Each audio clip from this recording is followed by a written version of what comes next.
ఆర్యన్ దండయాత్ర, ఆర్యన్ వలస సిద్ధాంతాన్ని పరోక్షంగా ప్రశ్నించే రీసెర్చ్ అది. ఎందుకంటే యమ్నాయ సంస్కృతిలో గుర్రాల ఉనికిని అది ప్రశ్నిస్తుంది. ముఖ్యంగా గుర్రాల మీద వలస వచ్చారు అనే ఒక మూల సిద్ధాంతం మీద దెబ్బ కొడుతోంది. అట్లా ఇప్పటికీ అట్లా ఇంకా ఇంకా ఇంకా పరిశోధనల్లో ఆర్య వలస సిద్ధాంతం నిజం కాదని తేలుతూనే ఉంది.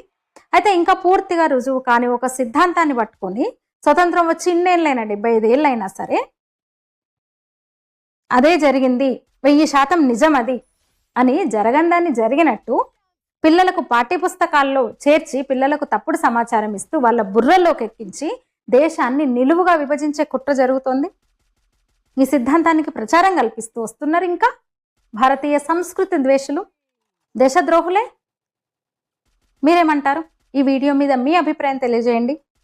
ఇంకా నా ఛానల్ని సబ్స్క్రైబ్ చేసుకోనట్టు